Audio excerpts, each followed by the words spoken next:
Has anyone heard of this app called Grindr? Yeah. Proud of you guys, that's awesome. Well, if you don't know what it is, it's this app for gay men, and like it's for hooking up, like rubbing each other's assholes together, like whatever they want to do.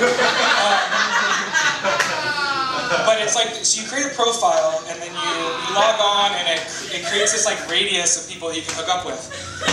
I think it's totally amazing. I think it's totally just should be reserved for the gay people. They're far more promiscuous, better people than me and straight people in general, I think. But there's been a lot of straight knockoffs, like, nonetheless.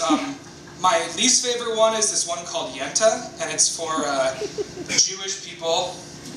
God. And, but it's not for like gay Jews, it's just for like straight Jews.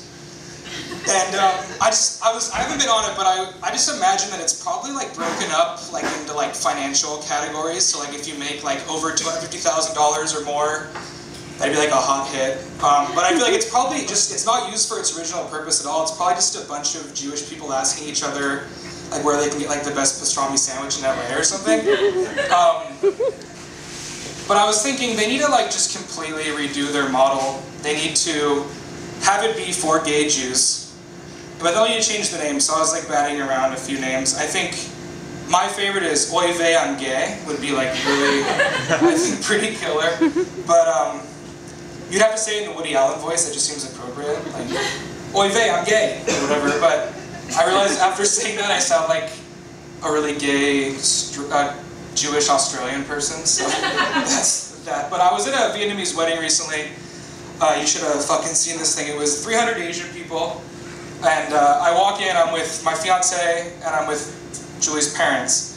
And I walk in, and I'm like really freaked out because I'm the only white person in the whole thing, which never happens. Usually there's a bunch of loud, fat white people running around and stuff. But I started like being really scared, but then I was like, I'm gonna embrace this. And so it's like, I can do whatever, and they'll probably just think it's some weird white custom. But about like an hour into it, this man and this woman come in, this Asian man and this white woman come in, and she does exactly what I did. She was like totally freaked out, like being the only white person there, and she starts looking around the audience, or whatever it was. It's like a spectacle, the fucking Asian society, whatever. But she looks around, she sees me, and I'm just mean mugging her. I'm just giving her the nastiest looks, and I think she realized that this was my fucking night to be the only white person. So, but she still sat down and was eating her food or whatever, and I think she got the hint that it was her time to leave after the third lobster claw I threw at her. And the cup of shark fin soup that went down her dress was pretty nasty, but that girl was a bitch for being there, man. But it was nice because I started thinking about it. For the first time in my entire life, I knew I had the biggest penis in a crowd. It's safe to say that in any crowd, there's usually a person that has a bigger dick than you, but usually that happens, but I knew for sure I was packing the most heat, which was pretty rad. And I also didn't have any self-consciousness or anxiety about using like the taller urinal or the taller water fountain, because those people can't reach that shit, right? So, but I just forgot everything. Oh no, it was great. It was a very traditional wedding. The bride threw a bouquet, not of flowers, but a bouquet of things I didn't understand, music I didn't like, and shrimp. There was shrimp in there for some reason. But probably the best part of the evening was, I guess a Vietnamese tradition is that the bride and groom's best friends sing songs. The whole wedding was in Vietnamese. I didn't understand anything. Julia's my translator. But it was crazy. Like most of the songs that these people were singing were songs I didn't know, but they all sounded like just shitty karaoke versions of whatever.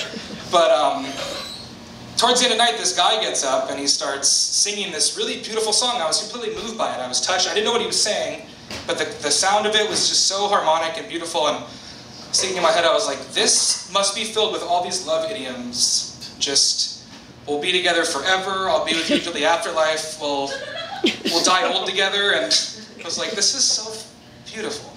Thank God I'm here.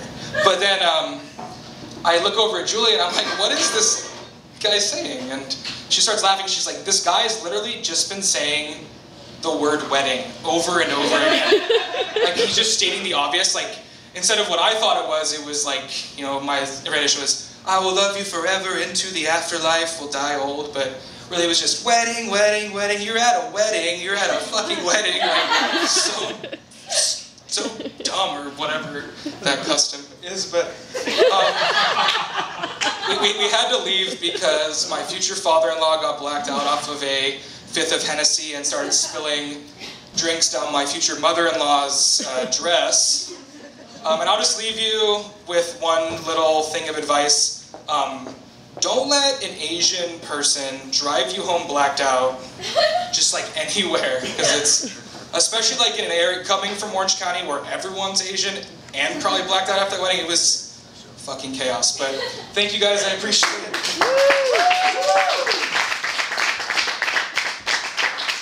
Thank you, Max Weiner. Thank you, man. You're very funny. Congratulations to your wife, future wife too. Good.